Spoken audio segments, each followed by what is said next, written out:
One thing I have seen is like a trend that I hate to see, but is like these smaller wineries hiring people who are really good at social media, who are like maybe have a following on their own or like know social media, and that is a skill. But the problem is you can't just hire someone who knows social media because they don't understand marketing as a whole, they don't understand strategy, they don't understand branding necessarily. I mean, sometimes you can find someone like that, but you really should find someone who has education in this, formal training, something that is giving them a broad understanding of how marketing works in a comprehensive way.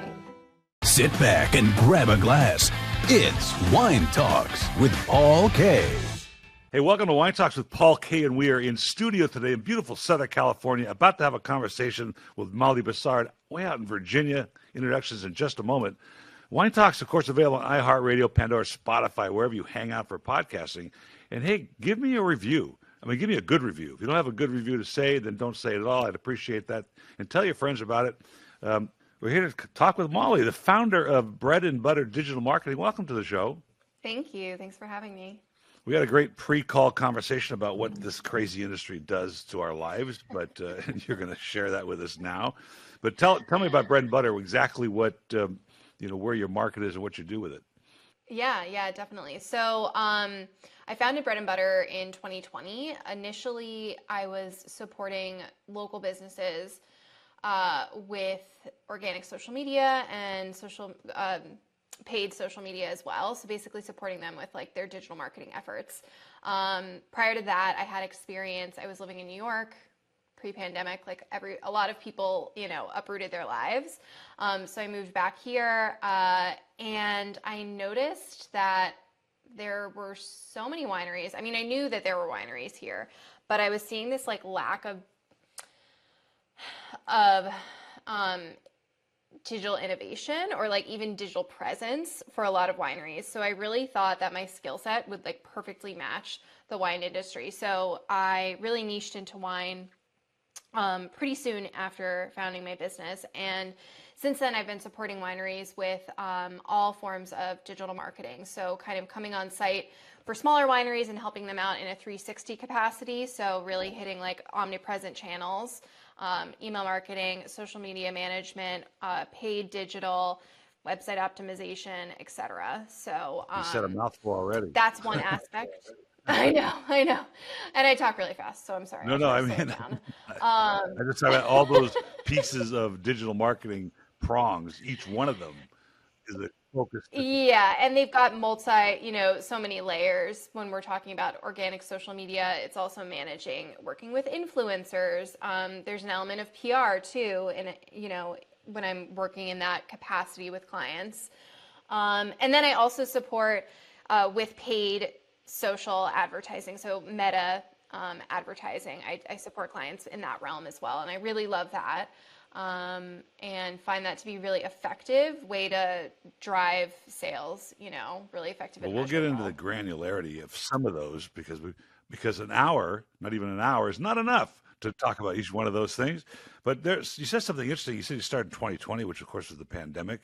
The pandemic, at least for the wine trade out here and general on the internet, being the internet marketer that we were, you could do no wrong during the pandemic. This was a no-brainer. They'd buy anything I told them to buy. And in fact, the reason I have such a great collection left over after selling my company is because they didn't buy it all. I mean, it's because the pandemic ended and it changed everything. So how did you see a need for this at that moment? I mean, it was like crazy good for everybody, unless the Virginia wineries were suffering from something else. Yeah, I mean, it was, I think the wine industry as a whole is a bit behind the times, if we compare to other e-commerce. So I know the wine industry, for legal reasons, took a really long time to get on the bandwagon of D2C e-commerce sales. Because of that lag, a lot of their marketing has been a lot slower. I think maybe it's not just attributed to that. I think there are other reasons too. So I definitely I still stand by this idea that the wine industry is many years behind in their marketing and in their efforts. And I mean, I read all the news about the wine industry and how it's having a really challenging time capturing that younger audience. And I've definitely seen that in some businesses that I work with, we can get into like the granular details of that, but there are, of course, outliers to that. There are people who are marketing, I would say, correctly or being innovative in their marketing practices. So they are able to, attract a younger demographic, which that means they're going to withstand, they're going to be more resilient as things get, harder. Coming from 2020, because all you said is accurate, and there's a lot of reasons why, and I don't think everybody, the consumer knows that. I just got off the phone with a niece of mine who's starting a salad dressing company, and she actually asked me the same exact questions or the same answers we're going to come up with today. She has a crossroads, and this is a more fluid product. Obviously, it's it's dynamic. But it's just as competitive. It's very hard to find shelf space. The whole thing, it's not as slow because wine is slow. It's a 1 year of a year product, right? You only get one chance a year, and I think that trickles back to the mentality of the marketeers and the winery people themselves. Let's face it, wineries are farmers. Yeah. Right? They don't know what you do. No. And I think there's a real aversion to marketing. I don't know. I kind of say, I hope your wine makers don't, like the people who listen are I hope they don't on the same boat. Come at me. But I describe you winemakers as mad scientists meets like crazy artist, and a nice little combination of the two. And it seems like marketing and business kind of don't come into play as much as I would say they should. But I'm a marketer, so I come from, I come to wine with a marketing perspective. Well, you're right on. I mean, this is a serious issue. It's probably not a new issue. We may think it's new because we're new to the environment. Let's just say new meaning even the last 20 years for me, the last 30 years. Yeah. Digital marketing for me started a long time ago. We were doing emails for forever. But the problem is not new. I mean, the problem with any industry to keep up with where the consumer is and who's buying and who isn't, I think is as old as marketing is concerned. We just have methodologies now that are faster, quicker, more responsive, and more dynamic. So is your main client then the Virginia-based wineries? Not necessarily. I work with clients like nationally, primarily. I don't really work with any international clients. It's because, I was just talking about Virginia wines. We talked about it briefly before, but I had featured one years ago. But there seems to be a resurgence of the East Coast knowledge base of wine. There seems to be a lot of Long Island people coming online. Virginia certainly has more wineries than they did 10 years ago. Do you see that effect, immediately, so to speak, in your neighborhood? Yeah, definitely. So I'm in Charlottesville, which is it's in the Monticello AVA. So that's one of the older AVAs in Virginia. And some of the oldest, most established wineries are, kind of like in my backyard. I mean, within an hour radius of where I live. Yet year over year, more and more wineries are opening up. So it's becoming a lot more competitive. There's also, I'm in Charlottesville, but there's a ton of wineries in Northern Virginia. I have some clients up there as well. And that's kind of great because you're next to, you're close enough to the DC corridor, so people are coming out from DC. So I think that they're well positioned. And it's funny, I think there was just an article on Forbes about Northern Virginia being America's next great wine region. So I think that's really interesting. There's a lot of press, there's a lot of innovation in Virginia, there's a lot of buzz in Virginia. And so I just see these smaller or lesser known, less popular wine regions are going to really continue to gain some notoriety. And Virginia, they say Virginia right now is similar to what Napa was in the 70s. They've been making wine for a while, right? But they're finally starting to figure out what really works in Virginia and doubling down on that. So there's some really interesting things happening here. Interesting things with hybrids happening, and I mean, there's a lot of innovation, and it's pretty cool. I think I mentioned I went to Napa Valley, and I went to the Association of African American Vineyards Association, redundant. And the first four tables were Virginia-based wineries, and I hadn't tasted them for a long time. I mean, look, you and I know the marketplace for selling wine is difficult, and so Yeah. you certainly, on a Virginia-based appellations and wineries, would probably stick around their neighborhood a little bit, try to stay local, try to sell locally. Breaking out into the national, marketing efforts is really tough.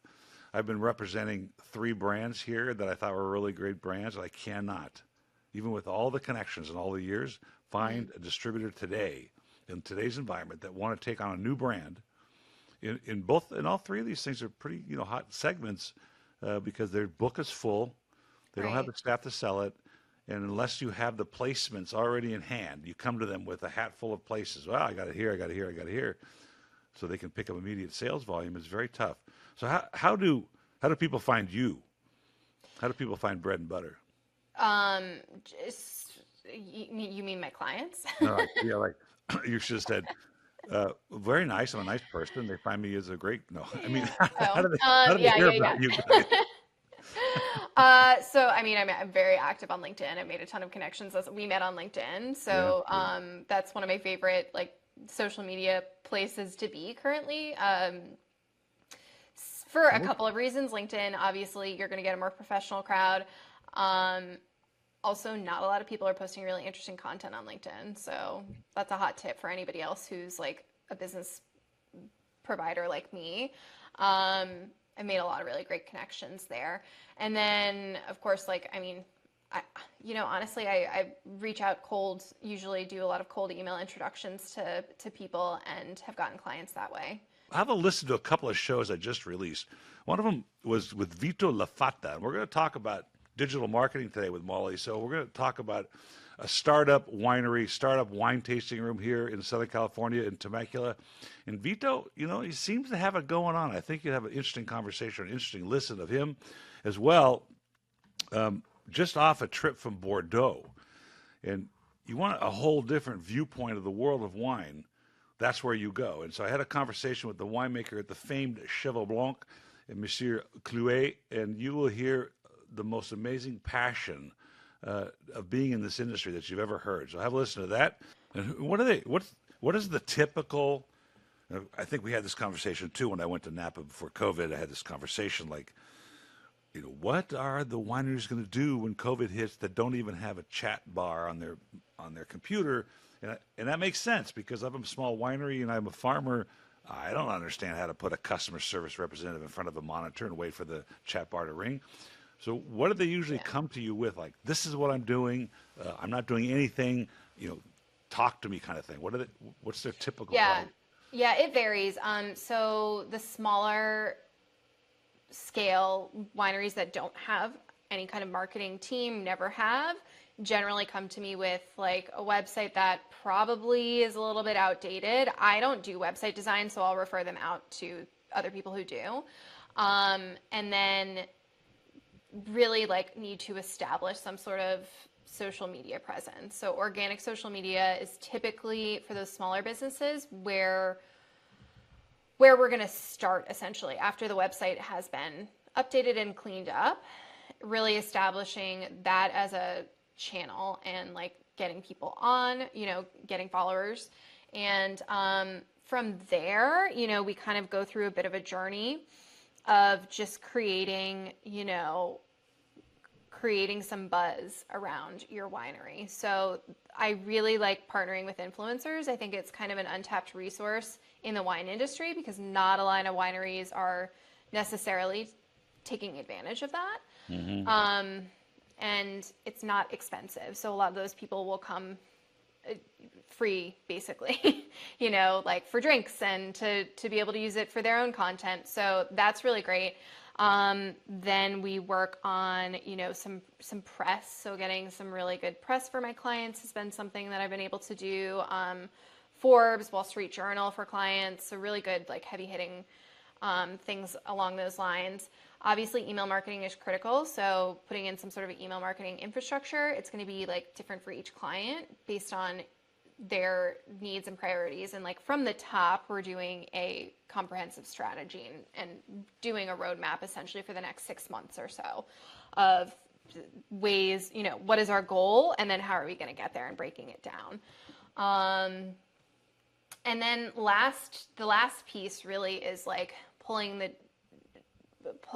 turning up the dial with paid advertising. So whether that's Google or Meta,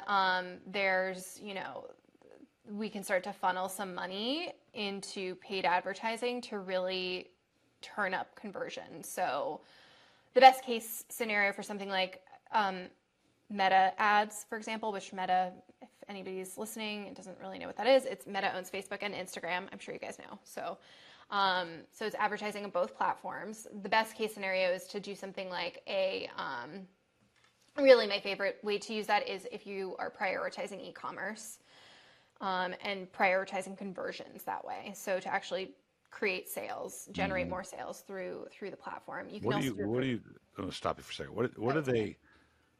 What do you tell them to expect? Let's go back to the beginning. They come to you. We've talked about this idea of marketing in our office, and we've never done it, or we have a website, and we have an Instagram account. We haven't used it for months. What do you expect? What do you tell them to expect? When do you give them a time frame? Like, well, I expect to see some activity, and we're going to talk about some of the metrics here. I don't want to get into all of them, but we'll talk about some of them. Or do they say, look, I had no idea that this was so complicated? Yeah, I mean, it depends upon the person. I think they understand that it's complicated and it's not something they can just like do in their part-time. Like it's not a part-time focus. Marketing for for wineries really is like either a full-time job or a full-time focus, if that makes sense. For sure. And you need to hire the right person, someone who has experience marketing, who understands, how to market. And if you're a novice to that or don't understand it, it's going to be really hard for you to try to teach yourself how to do that. So in terms of expectations and what to see, I don't promise anything to my clients. I don't say you're going to like 10x your revenue. I show them, I'm very, every business is different. Every business is going to have a different journey. I have case studies from previous clients, so I have metrics that I can share to say I have proven track record of success, and here they are. But I don't like to promise things because I'm not a fortune teller, and there's a lot that goes into it, and there's a lot of things that happen that aren't always marketing. I was asking about the percentages of Right. different things, but that's okay.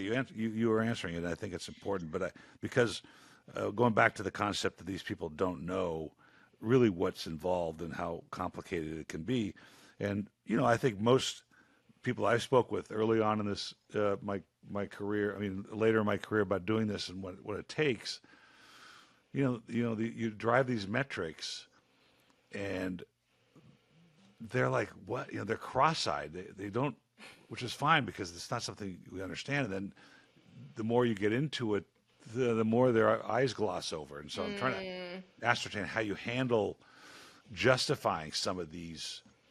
They don't always work, right? They don't always work, and like I will say, there's definitely a lag, if that makes sense. Like it takes time when you are doing all of these things to start to see results. Like it can take 6 months, it can take a year, which is a lot of time. But if you don't do it, you don't see the results, so you don't see the growth. I mean, yeah, it's hard to quantify like how much each channel is going to make the move. And I hate to say it, but like you kind of in this day and age need to be able to do everything. So, I really don't think there's one thing that's going to make or break a business. I think you need to be consistently marketing, on every channel. Marketing has always been a multi-pronged event, whether it was Yeah. back in the day when I was doing mailers, physical mailers, but you always had to have your hands in all the pies, or else there's no magic wand to wave. Nope. When it comes to marketing, and it's it's being as efficient as you can with the dollar, so that when it all adds up, you eventually have more sales than expenses. plus Yeah. your margin. Well, So so speaking of like saving money, I mean, I do think it makes sense to hire an agency or hire someone with experience, um, who can help guide you through this process, who can help, you know, move the needle and take this off, well, take this off of your plate, or if you're not even doing it, do it for you. I think I see a lot of these like smaller wineries doing things like hiring, like I see a lot of smaller wineries or even bigger wineries hiring people with very little experience to run their mhm. marketing channels. And, you know, I can even say like a former client of mine, they hired a marketing manager who had no marketing experience, like in-house, and it just made no sense to me because marketing, it does matter what you know. Like your experience matters when it comes to marketing, because the more it's funny because, like, you know, obviously we all have to start from somewhere. I started marketing in like 2018. I mean, I had experience before that. I have a master's from Sotheby's Institute of Art, so I studied marketing and I studied branding there and really like focused in on that, and touched some aspects of marketing in prior roles like earlier in my career. But from 2018 to like where I am now, um, that's, what is that, 6 years, 7 years, Yeah. give or take. It doesn't seem like that long ago. But But it's I've had a lot of it's experience. it's an important part. What's important about that is it's contemporary marketing, right? So let's say I stopped my business 10 years ago when I was doing much less digital marketing and email marketing. I was still doing direct mail, and it was actually pretty Hmm. successful to a certain extent. If I stopped then, I became a consultant today, I'd know nothing. So Yeah. your basis of 6 years of current is a contemporary basis of 6 years, which gives an advantage to somebody coming to you. Because I wrote an article the other day in LinkedIn, and when I started thinking about all the pieces, and you already mentioned some affiliate marketing, email marketing, Yep. Meta, Google Ads, SEO, you know, those, that stuff, every one of those can take a long time and a lot of Yeah. labor, and it's very hard to find somebody on the street that has experience in all those pieces that you could hire at a reasonable rate and do it yourself. Besides the fact that person will be overwhelmed with all Yeah. the hours it takes just to produce, like I said, emails. So I don't see how you get around a consultancy. Maybe because old school business people feel consultants aren't worth their money, but I don't know how you do it without it. Well, yeah, I mean, I think consultant can also be misleading. I'm not telling people I mean, I can come in a consulting capacity and say this is what your team should be doing, but also I have done for you services, so we're taking it all off Mhm. your plate and doing it for you, and like kind of really creating. I mean, me and my little team, we're like an outsourced marketing team. That's what I've been saying, Right. Hmm. for years. So one thing I have seen, is like a trend that you know, I hate to see, but is like these smaller wineries hiring people who are really good at social media, you know, who are like maybe have a following on their own or like know social media. And that is a skill. But the problem is you can't just hire someone who knows social media because they don't understand marketing as a whole. They don't understand strategy. Hmm. They don't understand branding necessarily. I mean, sometimes you can find someone like that, but you really should find someone who has, you know, education in this, formal training, something that is giving them a broad understanding of how marketing works in a comprehensive, you know, Yeah. way. They have to support each other. I think you're right. A lot of people hired. Well, my niece is really good at Yep. social. She's really good. And I can tell you, I've had nieces that have done that, and then they come to Uncle Paul and they go, I didn't know. I Yes. thought I understood this, but now I don't understand it. What are their goals usually? Are they Is a typical goal, I just want to sell more? I had this conversation with my niece this morning who's got the salad dressing company. She asked me for advice. I said, let's go back to the beginning. Are you trying to build a brand to sell the brand off and sell it to a big company? Are you trying to keep the brand so you can augment the brand with other products in the future? What is your big goal so that we can Yeah. understand what the best prong to go after? Well, what is a typical goal for these wineries? Yeah, To I mean, sell I more? think for the smaller scale wineries, their big goal is to drive foot traffic. because that's where they're making majority of their money, right? Um, so that's a major goal that can't be overlooked, you know. Secondary to that is obviously selling more. So creating an ecosystem to be able to sell online and sell direct to consumer is something that like I really love to help clients with because I think that's just like the way of the future and a way to, you know, increase revenue.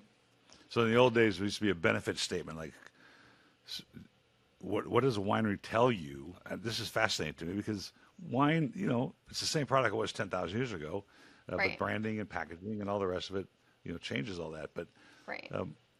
what do wineries even understand? Does some of the organic, really farmer type wineries understand their position in the marketplace or where they want to be, or they just have the concept of what they wanted to create when they started this, and now realize, you know, we got to find a way to do it more. But what do they have a vision of who they are, or want to be, or do you create that? That's a great question. I think they generally know. You know, they know to a certain degree. And to be fair, most of the people who work with me, I like I'm not working with a lot of the small and mom and pop farmers. I mean, they don't, again, like they don't, in conversations, it's small budgets and a lack of like desire to want to Vision, really probably. market. Yeah. So I don't really have conversations with the really small farm, like mom and pop shops. I'm working with like more mid-size kind of clients who, you know, maybe the winery is not their primary business, or maybe they have multiple, like they have other businesses, and they have this like business sense. You know, the people that I am working with, my clients, are really smart business people who want to make their winery profitable, right? They want to make it a viable business, I think, to like leave a legacy. And for my clients, this is kind of their fun business, right? This isn't like their this is something that they But you came don't to want to with lose passion money. and love. But they don't want to lose money, Losing money is not exactly. fun. Yeah, yeah. And I think that they like also, yeah, they want to be recognized, they want to do good work, they want to build a good product, and they want to like connect that product with people. So I mean, there is that fundamental passion and love for making wine, obviously, and for making a really good product. And so these people, I had this conversation this morning. The concept behind marketing wine is the fact that we just got there's two parts of the wine trade. There's that making it and being the farmer, and we just discussed that. But that's almost worthless without the marketeer coming in and the branding, and then we find out how complicated it is. So up against all the shelf wines. I mean, you walk into the supermarket, it's the same stuff everywhere from across the Right. country. You get Josh, you get Apothic Red. I mean, this stuff's unpalatable almost, in my opinion. Yeah. And these wineries you represent are up against that. Are they trying to go head to head with those kinds of brands who have endless marketing dollars? Or are they trying to carve out their niche?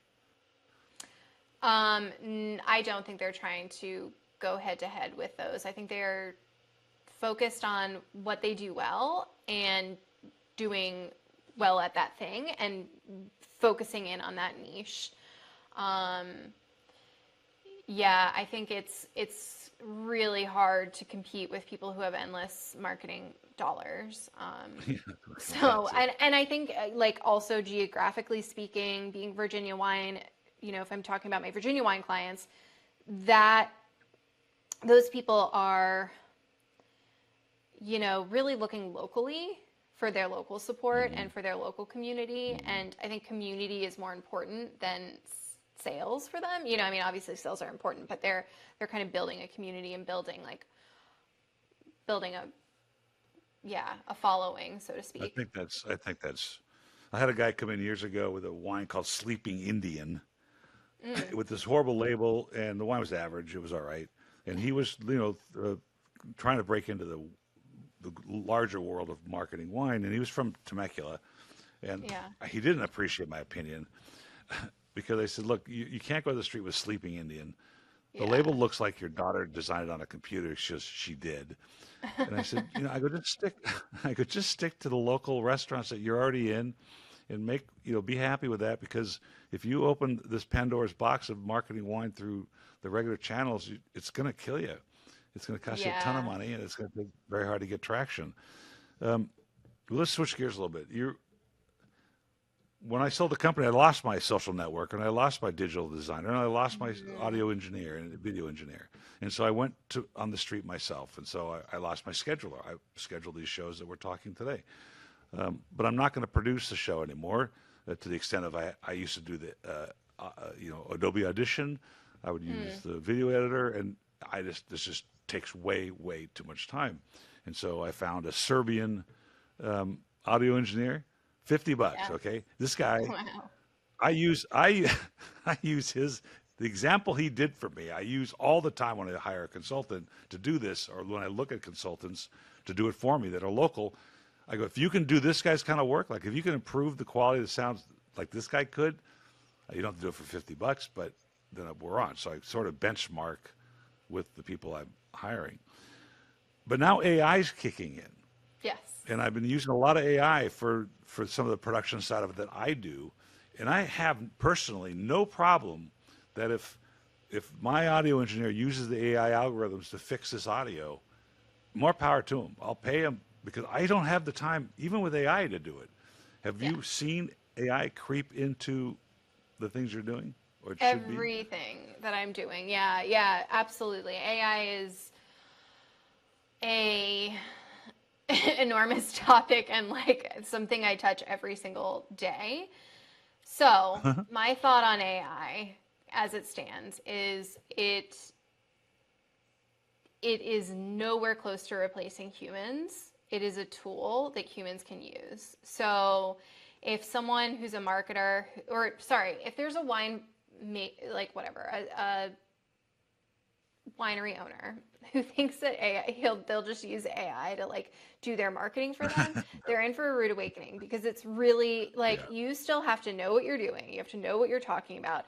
I pay for ChatGPT. I use the newest version of ChatGPT, and it's like always messing up and always getting stuff wrong. So I'm constantly having to like fact check it and like ask it, are you sure about this? And Hmm. it's really limited because it's not creative necessarily. Like it's not generating net new ideas, right? So it's just repeating what has already been done. So if you want to be innovative, which you must be right now, you can't, you're never going to get that from an AI. You need a human who has experience, who loves marketing, who knows wine to help you. That's my thought on it. I mean, it definitely has helped Well, though. have you? It's made things much faster for me so I can do more for my clients in shorter amount of time, which is great. It's a win-win for everybody. Well, you're right. You're right to the extent that anybody thinks it's going to replace anything. I think everybody's intimidated by it. I was, Yeah. and I'm fascinated by it now, and I've run into the same headaches you have. But It it can be does some really amazing frustrating. things, particularly for this podcast. I'll take this podcast, and the system I'm using here, which is called Riverside, already has AI built into it, but it'll transcribe it. It'll pick pertinent points. It'll take the anecdotal moments we had, and it'll summarize them. It'll do all kinds of things for you, which saves a lot of time. Yeah. But I was wondering about on the other side, like somebody runs an ad. Let's say they got 4 or 5 pieces of creative, Mm-hmm. and you're on Facebook or you're in on Google, and you're trying to maximize the efficiency of the combination of the creative and the graphic and the messaging and the Mm-hmm. platform and the demographic of who gets delivered. I mean, that from a human standpoint, the permutations are endless. AI seems to be able to run those ads, pick the best combination, test that Yes. again, and then continue. Is that accurate? 100%. Have Like you Meta, yeah, Meta. I'm less tapped into Google Ads. Again, not my specialty necessarily. Yeah. Meta Ads has become so smart. So if you're running a campaign, if anybody's out there and listening to this and wants to run a campaign, you should be using Advantage Plus audiences, which is basically a broad audience. So what it does is you put you build out your campaign. The audience that it serves it to is going to be people who are somewhat like who know about your brand. So it's going to serve your ad to them, and then it's going to move out to a broader audience. And it's really, really smart and really, really fast. So it's a little, I mean, it's definitely beyond my realm of like comprehension because it's so Yeah, right. techy and it's so It like, should be, right? yeah. But I mean, it's with all of these advances in technology, the end result for the consumer is, or yeah, for the people who are doing the ads, who are paying for the ads, is it's making the ads more effective, less expensive, and you're getting better results, right? So higher return on ad spend, lower cost per lead, et cetera. So going back to that, I would have no problem if I was still selling wine to hire an agency that uses that to their advantage or other AI packages, get my ROAS, my return on ad spend higher, because and I'm going to ask you that question in a second, but there is no replacing NI, natural intelligence, for the creative side and the messaging and what you're trying to say to somebody. In fact, it's very funny when I've used it to write something in regards to the show, and then you say, "Oh, make it more colloquial, make it more fun," and then it's like, "Really? That sounds really stupid." Yep. Yeah, I come across this all the time. I try to use, I do organic social media and email marketing for clients, and I sometimes will like throw my draft into ChatGPT and into AI, and it sounds like insane. It doesn't sound natural at all. So I don't know. Hopefully it'll change and evolve and get better. But yeah, it's still not there. And then there's this whole like ethical debate. Should it be writing for people? Like, should we just, I don't know. Should it be taking all the creative jobs? It's funny. I asked ChatGPT to make a logo for me today, and it was like horrendous and kept getting it wrong. It kept it was an experiment, something fun. And, it even got my prompt wrong. I asked it to like remove certain things, and it just kept doing the same thing over and over again. So it's definitely, I think there's some kinks to be worked out. We'll see in a year from now. I'm sure it's going to be like vastly different and much more smooth. But I always think it's going to be like, For sure. There's the human element will need to be involved in kind of using it as a tool. There's editing tools too, Yeah. Certainly sound editing would be a simple thing for AI to figure out. Video editing would be tougher. I was actually trying to find a package the other day because you can see my studio behind me. I have three cameras here. There must be AI that'll manage the production of a show based on who's talking, like change the camera for you, like switch the camera on and off. Yeah, probably. I don't know, but I mean, like photography AI has gotten so smart too. I mean, it's so easy. Even in Canva, I mean, Canva is very entry level, and I can like completely remove objects that I don't want in the photo, and it looks great. Canva's great. Yeah. So you mentioned something earlier, and this could take a few minutes. We're already at 40 minutes, which is hard to believe. This is a buzzword that it's not bothering me, but I'm trying to figure out what it means, and I don't think anybody knows because the definition of innovation itself is not really fixed, right? You can't say this is innovation. It's a whole subject matter in many universities, business schools, and on LinkedIn particularly, and other places. We need more innovation in the wine business, and you brought it up twice. And I have a very romantic view of wine, but what does that mean to you? What is innovation? Like, if you were to tell a winery as a consultant, we need to be more innovative. Are we talking about the marketing campaign, or are we talking about the experience that when you get to the winery, or are we talking about the promotion value? Like, we have to be more innovative on how we promote or the promotions that we offer. Where does that sit with you? I think it's all of the above. I think it's coming at it with a different mindset of not following the rules, but being able to break the rules. And it's interesting. Yeah, that is top of mind. I just wrote a post. I don't know if you saw it on LinkedIn, but I spoke about the New York Times because I was thinking about this. I was listening to The Daily, which I love. It's the podcast from the New York Times. And then I hopped on my New York Times Games app, And then there was another thing that I did. Oh, and then that evening I went on the New York Times cooking app and I was like, look at this newspaper. This in the world of newspapers shuttering, like closing down, closing up shop, New York Times has been able to infiltrate every aspect of my life almost, certainly a Yeah, lot of wow. aspects of my life. So that's innovation, right? That's okay, they're a newspaper, but they then started doing so many different things. I mean, like that is what I mean when I talk about innovation. It's thinking outside of the box, right?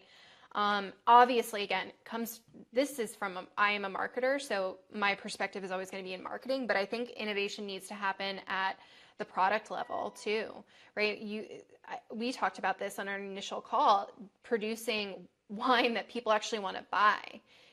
Especially when it comes to younger people, their preferences are very different. So, maybe producing more like high acid white wines is what you need to be focusing on if you want to get a younger audience.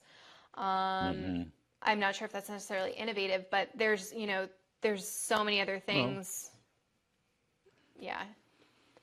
so I have this.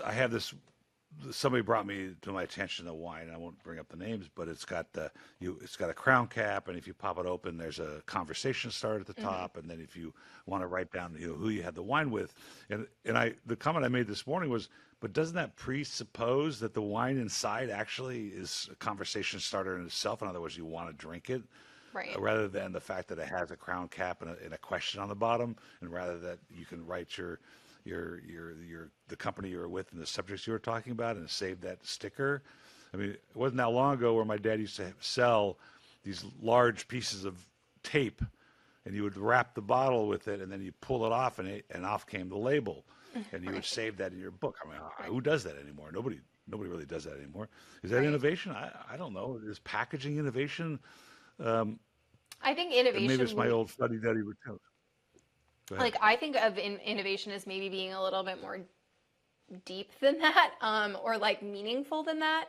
And I don't know if maybe there's like a big meaning behind that, but something that would be innovative is like I've seen I've seen wine pouches recently. So Hmm. like a eco-friendly way of producing wine. Obviously, boxed wine is a big thing too. And why are they doing that? They're not doing it just because like they love wine in a box. No, they're doing it because it's more like it's more eco-friendly, right? So it's more sustainable. Those are like innovative things that aren't gimmicky that I actually do think, especially younger generations, really care about sustainability. Then we can talk about like organic wine, right? I mean, that can be innovative. If you think about Virginia, I think it's pretty innovative that they're starting to like use hybrids and try to get that on the map because it is more sustainable. It is easier to grow. Um, and we need more things like that, especially as the climate starts to warm, right? It's becoming really challenging, especially in Virginia, and I'm sure out west, with fires and I find that interesting. And I had this conversation I had with Keith Sorlus of Sorlus Wines, a brilliant young man, mm, and he says, I mean, we're talking about sustainability. And I think the wine industry truly is one of the great industries of the world that can promote and be more sustainable than virtually anything else, just for the nature of the business. But he looked at me and he goes, you know that a glass was once sand. I go, well, that's a good point. And you know that a cork is a piece of a tree. I go, yeah, that's true. And he goes, you know that label was a piece of a tree, was also a tree. I'm like, wait a minute, we're already recycling items into what's currently the most traditional vessel for wine. And I thought mm-hmm, that was kind of an interesting take on it. I personally don't see packaging wine as an innovation. In fact, I had a gentleman on the show that his job at Cornell University is to find a food grade lining for a can of wine that lasts longer than the current version, which is like 9 to 10 months. And mm. that just sounds gross to me. I mean, that just doesn't sound. Though, and his That does sound argument is, gross. hey, the aluminum can, yeah, aluminum can's got 10 times the carbon, less of the carbon footprint than the bottle does. Okay, I'll buy that, but it doesn't. You can't run the whole industry around those metrics because that's not what the product is. Eventually, the product has its ethereal value to the human soul, and I think that's what we have to manage. But there was another innovation that came up in Bordeaux, which I thought was more down the line of what I think. And she, female directress of Chateau Bailly, and this winery they built is crazy innovative. And so what, for instance, what they did is they took their concrete tanks and they built them vertical, so they're a story high almost, and then they built a platform on top of them. And on that platform, you can open the top of the tank and do what you got to do, but you can seal it, and then you can serve a dinner On virtually as top. you're sitting on top of these tanks. Yeah, Wow. That is along with the really fact it cool. created a whole barrel room underneath, in between the tanks. So I'm like, wow, that's really cool innovation. Yeah. And the term experiential innovation, like the Yes. experience for the buyer and the visitor was very innovative. Yeah, and I think And maybe there's that's what it has to definitely do. room for a lot of innovation when it comes to creating more experiences in the world of wine, especially like Virginia is a little funny. We don't do like wine tours, so people aren't necessarily like going into the wine cellar or anything like that. It's bizarre. It's Really? Oh, almost that's like, interesting. yeah, yeah. I mean, there's a few that will do that, but the standard is you go, you do a tasting at a bar or like at your table, and then you enjoy wine with some snacks and the view. So I think that there's Is there definitely is room there for innovation. storytelling going on there? Is there If storytelling going on in the if you are like? doing if you're doing a tasting and you're interested in that, then yes. And obviously you have a good tasting room person, then you are getting, then they're the storytellers. But I don't think this is a great way to present the winery. I think that there would be, I think tours through the vineyards and in the winemaking facilities would be better. But I don't know why it's just not, it doesn't happen. Maybe it's smaller facilities. I'm not sure. It's just not set up for that. That's fascinating. You Yeah. would think you think that's where they would start, I'm sure with I we'll know give you a that there are tour. some that, yeah, do it, but, um, and some special events. I did see there's one winery around here. They're not a client of mine, but they do some really amazing events. They had their anniversary party, and they skew like younger. I mean, their owners are like in their 30s or 40s, I want to say, and so they seem to attract a younger audience. And they did like they had a party and they had a DJ and lights, and like it was like a club in this vineyard. It was something I'd never seen. You go to a vineyard, the typical vineyard is going to have like an acoustic guitar, like snooze.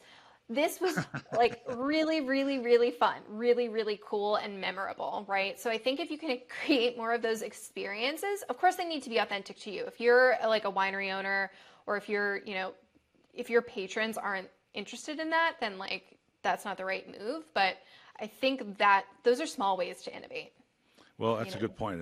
We'll kind of wrap it up here, but I had dinner the other night. I think I told you about it. We didn't even get to this subject. Oh my God. Oh no.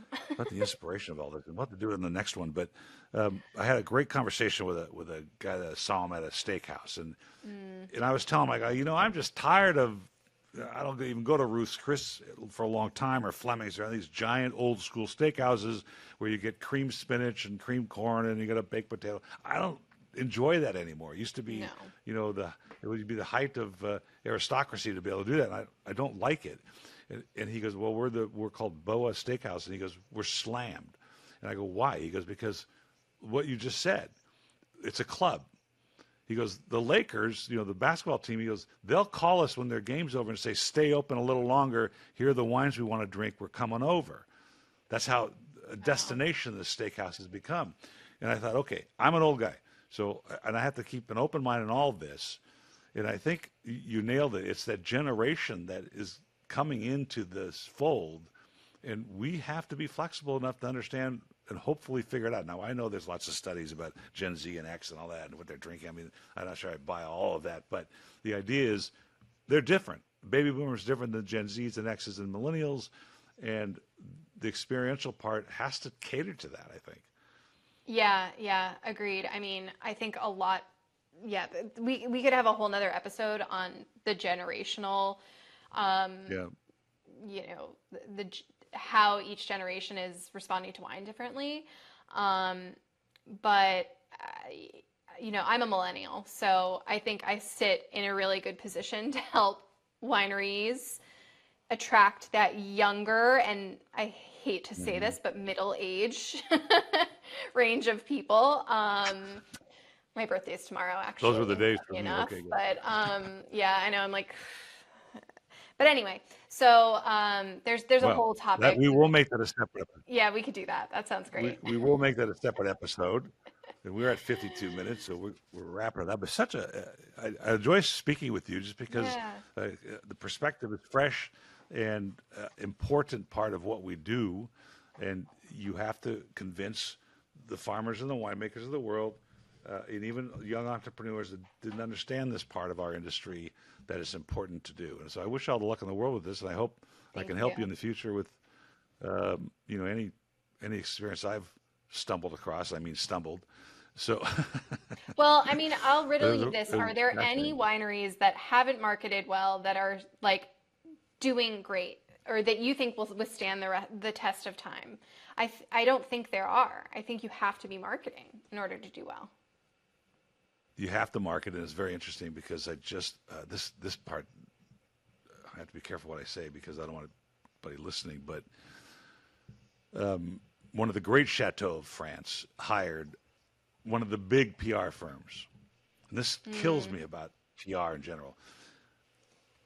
And I know the girl that was put on the job, and I thought to myself, "Is really?" I said, "You are a grand chateau." And so you reached out to one of the great communication firms in America to market your brand, which I think on Right. the surface would seem like a good idea. But when they Right. shove it down to the root level, entry level PR person who doesn't know anything about what you do, and you can't possibly convey the history that this chateau brings with it unless you have a passionate view of the wine business. And I Hmm. thought, how sad, it's misguided. But you're right. Yeah. To answer your question, here's this great chateau that's been reaching out, for traditional PR. So I think that has to happen. Yeah, yeah. And it is unfortunate when you work with a bigger agency, that can happen. You definitely, Yeah. I've seen this with clients who've come to me saying like they don't understand wine. I'm working with, especially when we think about meta ads, you talk to a meta ads agency, a lot of these people don't know. They don't know about wine, like, and you can't Mm, hire a marketer who doesn't understand wine. You just can't. You you really can't. need to, yeah. So working with a more boutique agency really gives you like, I think the best of both worlds because, while we have smaller resources, at least like we have more experience on your account. You know what I mean?